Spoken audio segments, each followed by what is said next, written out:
Selamat pagi buat kita semua, salam sejahtera. Baik, kami dari kelompok 10 kelas Indralaya akan mempresentasikan hasil diskusi kami. Sebelum kami mempresentasikan hasil diskusi kami, izinkan kami memperkenalkan diri. Saya sendiri Rosi Panita Dewi Purba, yang kedua Magnum Septasari, yang ketiga Cindy Ajahra. Materi kami yaitu teori lokasi biaya minimum menurut Weber dan teori lokasi pendekatan pasar loss. Baiklah, saya akan menjelaskan tentang landasan teori. Landasan dari teori lokasi adalah ruang. Tanpa ruang, tidak mungkin ada lokasi. Dalam studi tentang wilayah, yang dimaksud dengan ruang adalah permukaan bumi, baik yang di atas maupun di bawah, yang masih bisa dijangkau oleh manusia. Baik, selanjutnya saya akan menjelaskan tentang pengertian teori lokasi. Teori lokasi adalah ilmu yang menyelidiki tata ruang kegiatan ekonomi atau ilmu yang menyelidiki kegiatan alokasi geografis dari sumber-sumber yang langka, serta hubungannya dengan atau pengaruh terhadap lokasi berbagai macam usaha atau kegiatan lain, baik ekonomi maupun sosial. Baiklah, di sini saya juga akan menjelaskan tentang teori lokasi biaya minimum menurut Weber.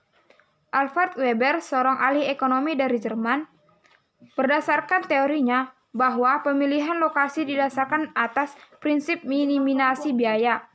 Weber menyatakan bahwa lokasi setiap usaha tergantung pada total biaya transportasi dan tenaga kerja, di mana penjumlahan keduanya harus minimum. Baiklah, materi selanjutnya akan dijelaskan oleh Saudari Cindy.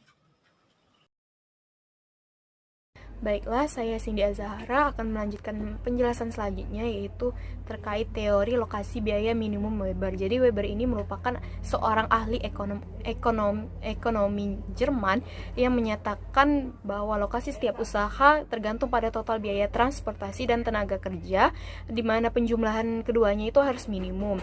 Tempat di mana total biaya transportasi dan tenaga kerja yang minimum adalah identik dengan tingkat keuntungannya maksimum. Jadi dalam perumusan modelnya, Weber ini bertitik tolak pada asumsi sebagai berikut. Yang pertama yaitu unit telaah adalah suatu wilayah yang terisolasi, iklim yang homogen, konsumen yang terkonsentrasi pada beberapa pusat, dan kondisi pasarnya adalah pasar persaingan sempurna. Asumsi yang kedua yaitu beberapa sumber daya alam seperti air, pasir, dan batu bara tersedia di mana-mana dan jumlahnya itu memadai. Asumsi yang ketiga yaitu tenaga kerja tidak menyebar secara merata tetapi berkelompok pada beberapa lokasi dan dengan mobilitas yang tersebar.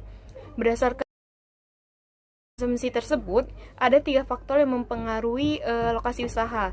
Yang pertama yaitu biaya transportasi,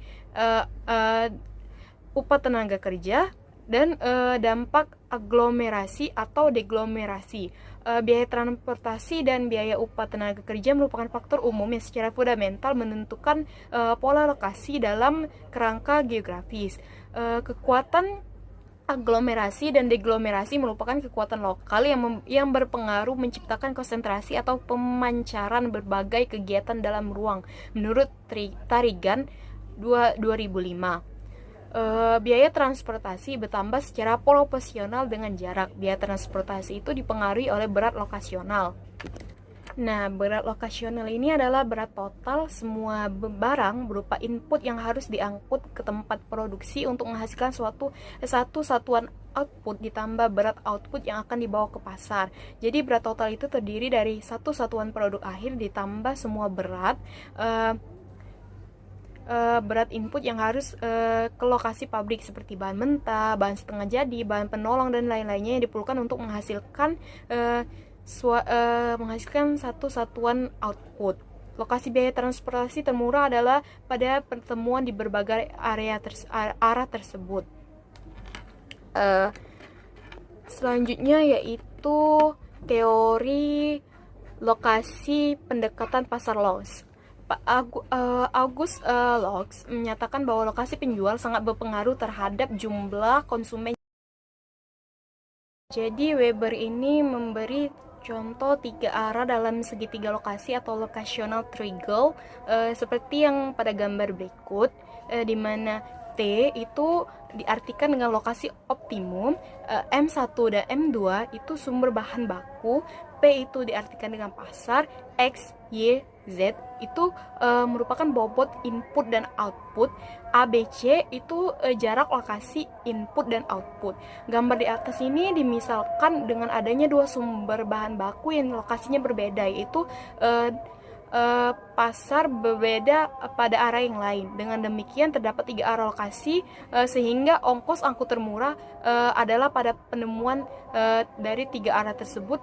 Dari gambar di atas terlihat ya bahwa lokasi optimum adalah di titik T. Biaya tenaga kerja adalah faktor kedua yang dapat mempengaruhi lokasi usaha. Hal ini dapat terjadi apabila penghematan biaya tenaga kerja per unit produksi lebih besar daripada penambahan biaya transportasi per unit produksi. Karena berpindahnya lokasi ke dekat sumber tenaga kerja, penggabungan kedua jenis biaya tersebut melahirkan pendekatan biaya terendah seperti yang terlihat. Jadi penggabungan kedua jenis biaya tersebut melahirkan pendekatan biaya terendah seperti terlihat pada gambar berikut ya. Jadi keterangannya itu yaitu lambang T itu merupakan lokasi biaya transportasi terendah, sedangkan L itu lokasi biaya tenaga kerja terendah. Jadi kurva isodapan adalah kurva yang menggambarkan berbagai lokasi usaha yang menggambarkan memberikan tingkat biaya transportasi yang sama. Perbedaan isodapan yang satu dengan yang lainnya yaitu menunjukkan pertambahan biaya akibat pertambahan jarak dari titik T dengan tingkat pertambahan yang sama pada masing-masing isodapan. Gambar di atas ini menunjukkan di luar titik T terdapat isodapan 1, 2, dan 3. Jadi titik L adalah lokasi pasar tenaga kerja di dalam isodapan, dan perusahaan akan melihat apakah tetap berada pada titik T atau pindah lokasi di mana ada terdapat pasar buruh dan upah dengan upah yang lebih rendah. Setelah itu Weber mencoba menggabungkan antara biaya transportasi minimum dengan aglomerasi. Aglomerasi ini memberikan keuntungan antara lain berupa saling membutuhkan produk di antara berbagai usaha. Mungkin sudah tersedia fasilitas seperti tenaga kerja, air, perbengkelan, dan pemondokan serta tenaga kerja terlatih. Fasilitas ini akan menurunkan biaya produksi atau kebutuhan modal. Kalau terpisah jauh, semua fasilitas harus dibangun sendiri. Jadi Weber secara diagramatik menjelaskan terjadinya aglomerasi sebagai berikut, yaitu dari gambar ini, gambar isodapan kritis dan lokasi aglomerasi. Jadi isodapan kritis ini adalah kurva yang menunjukkan selisih biaya dari salah satu kurva dari titik T adalah sama dengan keuntungan non transportasi yang dapat diperoleh pada suatu tempat alternatif.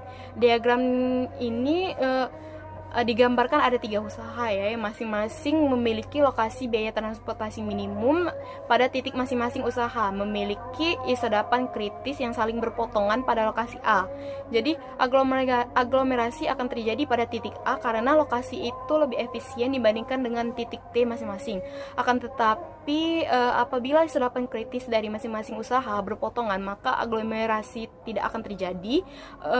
Weber juga menyadari hal ini jarang terjadi karena usaha-usaha yang baru jarang berunding karena usaha-usaha yang baru itu jarang berunding dulu untuk merumbuhkan lokasi usaha mereka. Umumnya yang terjadi adalah usaha baru memilih berlokasi dekat dengan usaha yang sudah ada atau memilih berlokasi pada titik T-nya. Sekian materi penjelasan dari saya. Selanjutnya akan dijelaskan oleh rekan saya. Kepadanya saya persilakan. Terima kasih. Baiklah, sebelumnya perkenalkan, nama saya Magnum Septasari. Nah, selanjutnya saya sendiri akan melanjutkan penjelasan materi dari rekan-rekan saya. Teori lokasi pendekatan pasar Loss. August Loss menyatakan bahwa lokasi penjual sangat berpengaruh terhadap jumlah konsumen yang dapat digarapnya. Semakin jauh dari pasar, konsumen semakin enggan membeli karena biaya transportasi untuk mendatangi tempat penjual semakin mahal. Produsen harus memilih lokasi yang menghasilkan penjualan terbesar yang identik dengan penerimaan terbesar.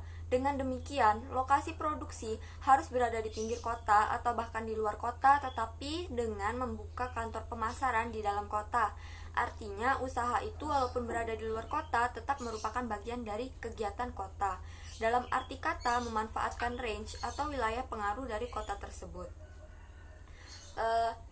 Kemudian dalam mempelajari pendekatan Loss, perlu diketahui bahwa ada beberapa asumsi yang dilakukan oleh Loss dalam membuat modelnya tersebut. Asumsi-asumsi ini antara lain yang pertama topografi yang homogen, 2 persebaran konsumen yang homogen, dan 3 terdapat elastisitas harga untuk barang yang dijual. Semakin jauh jarak pengiriman, akan semakin sedikit pula barang yang dikirim.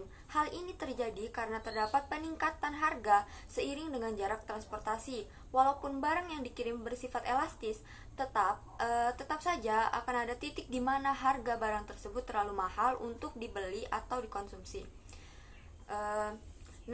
Lalu ada grafik bid range loss dengan area pasar yang terbentuk heksagonal. Lokasi produksi akan diatur dalam pola segitiga yang menghadap masing-masing pusat. Pola ini memastikan bahwa jarak dari pusat produksi ke pinggir pasar akan diminimalisir sehingga harga produk pun akan turun karena tidak ditambahkan oleh biaya transportasi yang banyak. Selanjutnya, ilustrasi teori titik sentral loss. Walaupun bentuk dari model loss mirip dengan Christaller, namun terdapat perbedaan fundamental. Model Christaller menekankan bahwa pasar disuplai oleh titik produksi seminimal mungkin, sedangkan Loss meningkatkan pasar disuplai oleh titik produksi sebanyak mungkin, sehingga pada model ini akan dilihat banyak sekali titik dan area yang melakukan overlap satu dengan yang lainnya. Kemudian yang terakhir, ilustrasi daerah makmur dan miskin menurut teori lokasi pendekatan pasar Loss. Untuk contoh studi kasus teori lokasi industri August Loss ini ada dalam suatu kasus, yaitu pendirian lokasi pabrik kendaraan bermotor yang terdapat di Indonesia, di mana pendiri pabrik kendaraan bermotor ini dinilai tepat berdasarkan teori August Loss. Mengapa? Karena lokasi pabrik tersebut didirikan dengan tujuan untuk mendekatkan diri pada konsumennya, hingga proses distribusi dari kendaraan bermotor tersebut akan lebih cepat dilakukan dibanding harus diproduksi dari daerah asalnya, yakni Jepang. Dari segi biaya produksi pun akan lebih murah karena beberapa komponen atau suku cadang kendaraan bermotor tersebut. Bahan bakunya pun ada yang tersedia di Indonesia. Begitu juga dengan tenaga kerja, di mana ongkos tenaga kerja di Indonesia masih lebih murah dibandingkan dengan negara asal kendaraan bermotor tersebut, hingga harapan agar keuntungan maksimal yang diinginkan akan terpenuhi. Itulah materi yang dapat saya sampaikan, kemudian kesimpulan akan dibacakan oleh Rosita.